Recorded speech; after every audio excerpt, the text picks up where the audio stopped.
Halo saudara, kembali lagi di segmen Puspa Wicara. Pada kesempatan kali ini kita akan berbincang-bincang bersama klien daripada Puspaloka. Bagaimana keseharian beliau di saat beliau merawat anak-anak hijaunya, tips and trik, dan tentunya background dari beliau bagaimana bisa berkecimpung di dunia tanaman hijau.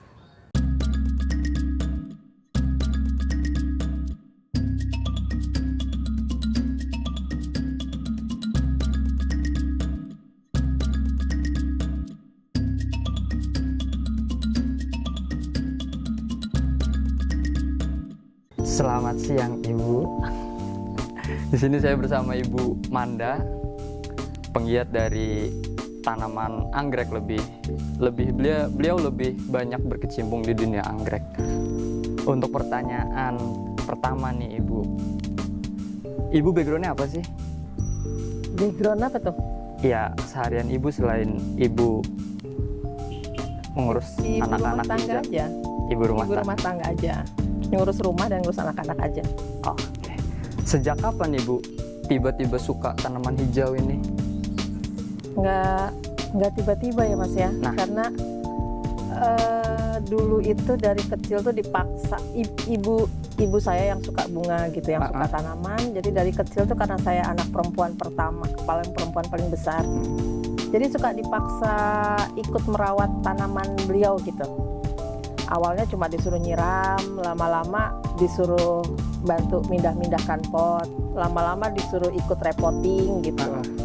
Sampai saya sekitar SMP, SMA, lama-lama dia cuma ngajarin pot bunga dan ngasih perintah, itu dipisah, pindahkan ke sini gitu. Jadi lama-lama ya sudah jadi bagian hari-hari gitu untuk ngurus bunga ibu gitu. Sampai saya SMA, terus keluar dari Cilegon, saya pindah ke Bandung, SMA kuliah di Bandung pun uang bulanan saya tuh habis untuk beli bunga. Jadi rumah kos saya tuh berbunga-bunga aja. Sampai ibu kos juga kayaknya ya senang ya, meskipun rumahnya saya acak-acak, tapi senang karena jadi banyak anggrek, banyak bunga-bunga gitu. Kalau seingat Ibu dulu kan ada orang yang biasanya cinta pada pandangan pertama tuh. Nah, cinta pandangan pertama Ibu itu terhadap tanaman apa sih Ibu? Yang pada akhirnya menggerakkan Ibu untuk saya suka deh ngurus tanaman nih, saya mau deh ngurus tanaman nih. Karena dari kecil biasa bergaulnya sama anggrek dan suplir ya. Ibu saya koleksinya anggrek dan suplir sama sedikit kuping gajah. Jadi cuma 3 itu aja sih. Jadi nggak ada pandangan pertama gitu, karena sudah terbiasa. Iya. Ngurusnya itu ya, disuruhnya itu, jadi ya itu aja gitu. Sampai sekarang pun di rumah sini nggak ada pohon yang aneh-aneh kayaknya. Iya. Selain anggrek, suplir, dan kuping gajah. Tapi anggreknya kan aneh-aneh Ibu. Ya anggrek. Ibu, Anggrek kan emang aneh. Ibu anggreknya kan aneh-aneh. Nah, setelah Ibu kan panjang gitu perjalanan Ibu di saat Ibu dari awal dikenalkan sama orang tua Ibu, yang pada akhirnya sekarang Ibu pun mungkin Ibu menurunkan juga sejarah dulu dari orang tua Ibu ke Ibu, dan sekarang Ibu ajarkan lagi ke anak Ibu. Dengan cara apa sih Ibu pada akhirnya saya harus kenalin anak saya juga deh ke tanaman gitu tuh? Iya, akhirnya dengan maksa juga gitu. Dengan maksa juga, dengan minta tolong paksa nyiram bunga. Atau kalau ibu lagi repotting, ibu ajak duduk di sebelah ibu sambil ibu kasih tahu caranya merepotting anggrek atau misah-misah suplir untuk diperbanyak seperti itu gitu. Terus media-medianya campuran misalnya sekam busuk, sekam utuh, apa gitu, sekam itunya gitu. Ya dengan sedikit maksa aja gitu. Nah, dengan banyaknya sekarang ini ya Ibu ya, koleksi anggrek Ibu di rumah yang mungkin nggak satu atau dua jenis mungkin Ibu ya. Ini bisa dibilang banyak gitu tuh. Banyak. Nah, menurut Ibu tuh apa sih uniknya anggrek gitu tuh? Sampai Ibu tuh ya bisa saya klaim ya kalau Ibu tuh belanja anggrek lagi gitu tuh. Apa yang Ibu dapat ketertarikan dari anggrek gitu tuh? Uniknya itu apa sih anggrek Ibu? Uniknya sebetulnya gampang-gampang susah ya Mas ya. Daripada saya lihat saya pelajari dari rumah teman-teman itu yang melihara bunga bagus-bagus, kayaknya agak repot ya. Nggak boleh kepanasan, nggak boleh ini, nggak boleh itu, harus pupuk segala macam. Kalau anggrek itu justru dia di tempat panas, karena kita ini kan daerah panas ya, di kita tuh panasnya lumayan ekstrim. Jadi ternyata untuk anggrek itu semakin dia kepanasan, dendrobium terutama ya, semakin kepanasan dia semakin berbunga gitu, semakin subur, semakin beranak pinak, semakin bunganya juga semakin menjuntai dan semakin lama gitu berbunganya gitu. Jadi dilihat dari kultur kita yang panas segala macam, jadi memang ya lebih ini lagi aja, memang sudah kayaknya halaman saya ini memang saya teruskan aja gitu dengan anggrek gitu. Oke, Ibu. Unik gitu dia tuh. Jadi perjuangan setiap hari yang merawat dia ya, nggak harus disiram setiap hari, tapi perawatan ya dengan keliling ngelihat ada akar yang di mana gitu yang kena siput atau apa gitu. Itu dibalas dengan saat dia berbunga itu bisa 2-3 bulan dia mekarnya. Gitu. Beda sama bunga lain kan? Iya. Kayak mawar paling cuma seminggu. Memang dia bagus gitu, cantik cuma seminggu. Tapi kalau anggrek itu bisa 2-3 bulan Mas gitu. Jadi ya terbayarnya lama lah gitu. Kita duduk di taman tuh sampai bosan ngelihat dia tuh. Sampai karena berbulan-bulan ya. Berbulan-bulan tanpa Berbulan-bulan gitu.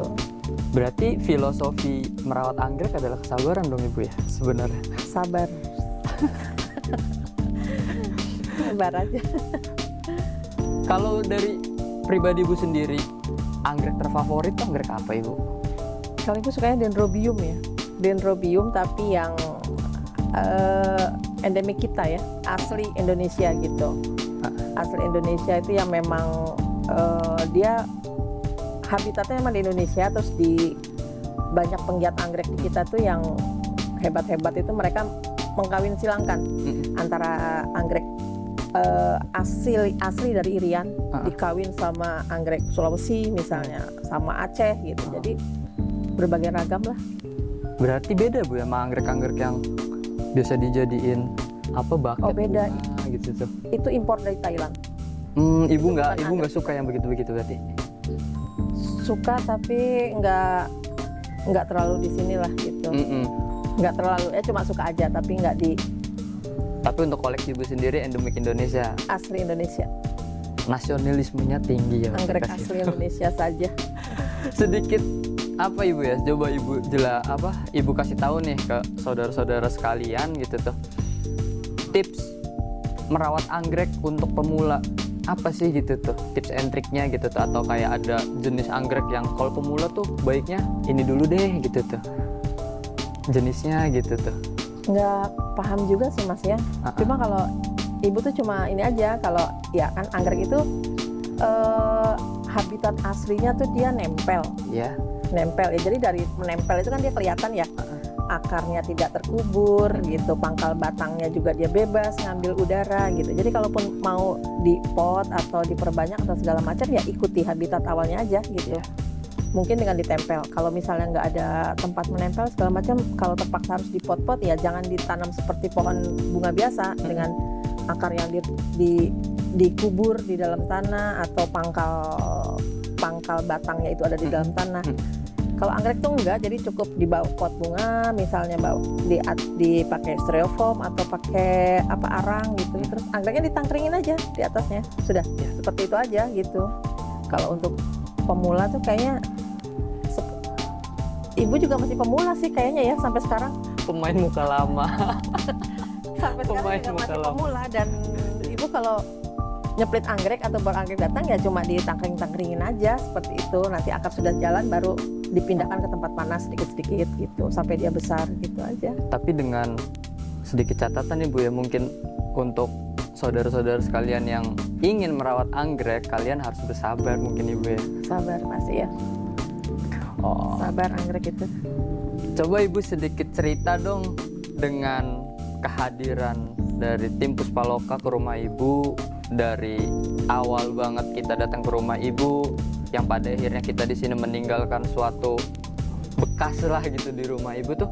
Apa sih yang kesan dari Ibu gitu tuh pada saat kita meremake rumah Ibu yang tadinya ya halaman kosong, akhirnya kita buat taman, kita buat kolam. Apa kesan ibu? Iya, karena cuma nanam bunga aja Mas ya, cuma seneng nanam bunga. Jadi kan tanpa ilmu lah ya, Iya. tanpa ilmu, cuma ini kayaknya di sini, kayaknya di sini, di sini gitu. Nah pas Mas datang itu, Mas datang itu dengan konsep yang begitu, wah kaget juga gitu Ibu. Ini nanti akan kami kelompokkan Bu, anggrek Ibu segini, pohon ini dikelompokkan segala macam. Ibu juga nggak berpikir seperti ini ya, nggak se-expect ini gitu.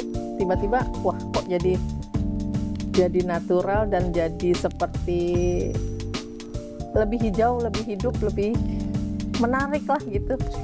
Jadi ternyata anggrek di sela-sela sente gitu keren juga gitu kan. Awalnya kan nggak seperti ini kan, pohon lain nggak ada gitu, anggrek aja semua satu halaman, karena ibu pikir halaman ibu ya halaman anggrek gitu.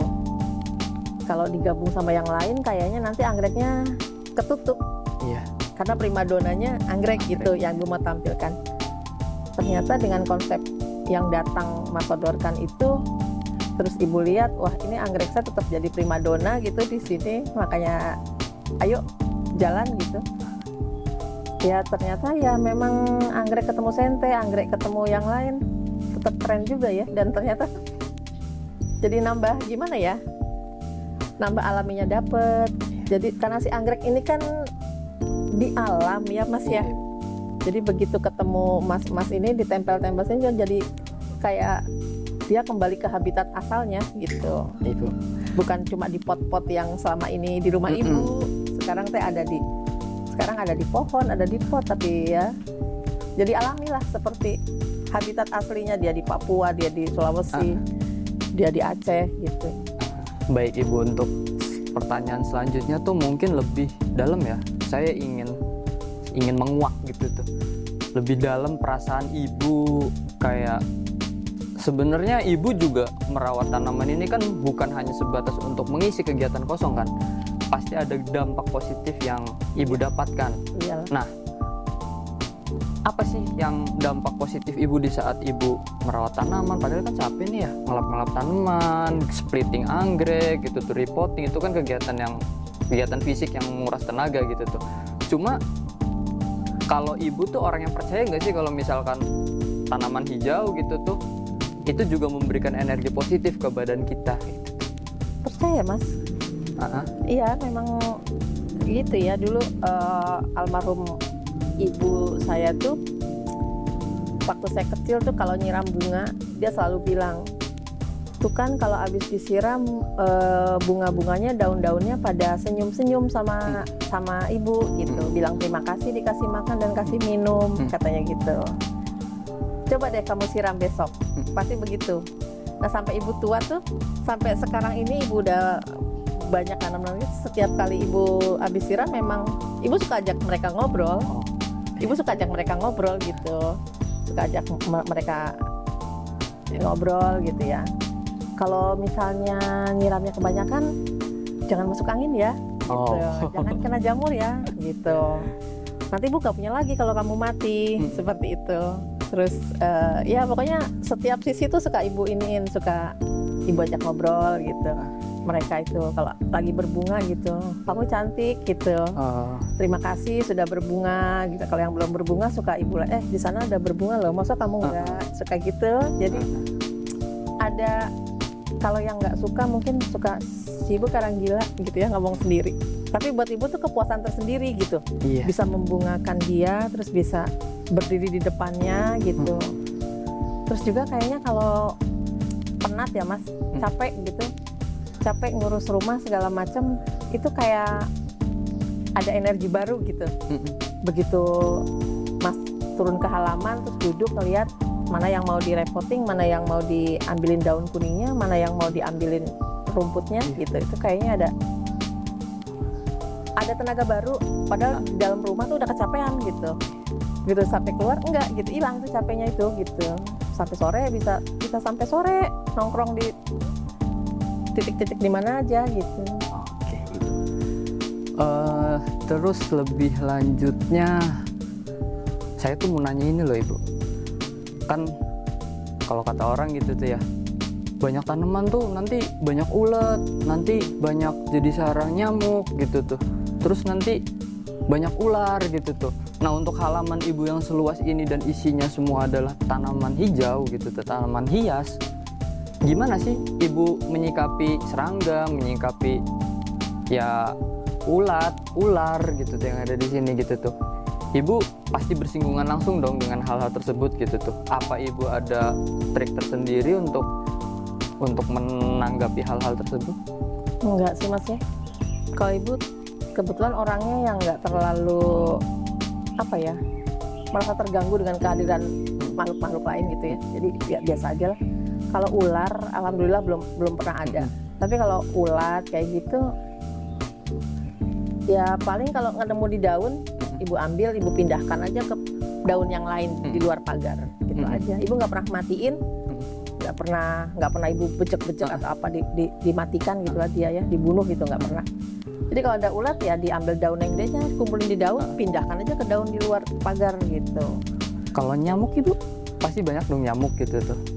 Iya namanya juga di kebun, di dalam rumah aja nyamuk banyak, Iya jadi juga biarin sih. aja gitu. Kalau mau repoting, ibu suka nyari itu aja pakai apa sabut kelapa, dibakar aja udah, dibakar aja di deket kita duduk, udah terus kita repoting gitu. Bu sendiri pernah kena DBD nggak sih? Pernah, Oh pernah. pernah kena DBD, tapi nggak di sini. Oh.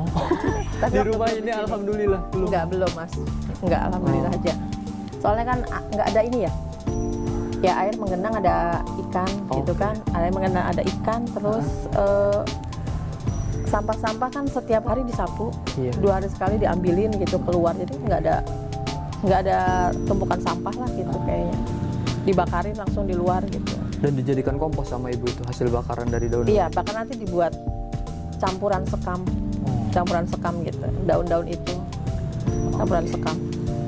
Untuk penutup ibu ya, ibu coba kasih tahu ke saudara sekalian gitu tuh, pesan apa sih yang harus dipegang ini sama saudara-saudara sekalian untuk orang-orang yang mau memulai pelihara tanaman cuma takut, memelihara tanaman takut nggak ada manfaatnya, memelihara tanaman takut beli matiin doang gitu tuh. Apa sih pesannya gitu tuh ibu? Silahkan ibu. Kayaknya kalau tanaman tuh nggak ada ininya ya, nggak ada maksudnya manfaatnya banyak ya, nggak akan sia-sia lah gitu, paling nggak kan untuk suplai oksigen lah gitu mas ya. Terus ya buat hijau-hijau aja gitu di mata gitu, hijau-hijau di mata, terus rumah juga kan jadi nggak kelihatan bangunan aja gitu, ada hijau-hijaunya kan rumah jadi kayak Lebih hidup asri, lebih hidup, lebih betah di dalamnya gitu. Paling gitu aja. Terus ya buat ngisi waktu luang aja, nyiram bunga gitu kan, nyiram bunga, merawatnya itu kan ya ngisi waktu aja lah, daripada bertetangga yang gak jelas. Daripada bertetangga yang jelas, Jadi berkumpul nggak jelas. gosipnya mending sama tanaman ibu. Ya mendingan ngobrol dianggap gila, tapi ya menyehatkan lah, menyehatkan mental lah gitu. Tuh saudara-saudara sekalian, dengar apa pesan dari ibu. Jangan takut untuk memulai. Di saat kalian mau memulai merawat tanaman, tidak perlu takut karena masih banyak manfaat dari tanaman itu sendiri. Ibu terima kasih untuk sesi Sama-sama. bincang-bincang pada kali ini. Jika kalian penasaran bagaimana layout rumah ibu dan bagaimana kegiatan ibu di saat ibu merawat tanaman, kalian melihat koleksi-koleksi ibu sendiri cerita sama saya kalau misalkan ibu tuh punya beberapa jenis anggrek dari ujung Indonesia nyampe ketemu ujung lagi. Nanti bakal kita review satu persatu dan nanti ada tips and trick kalau misalkan kalian mau dengan video tersebut. Tinggalkan jejak kalian di kolom komentar. Ibu terima kasih. Sama-sama. Salam sejahtera. See you.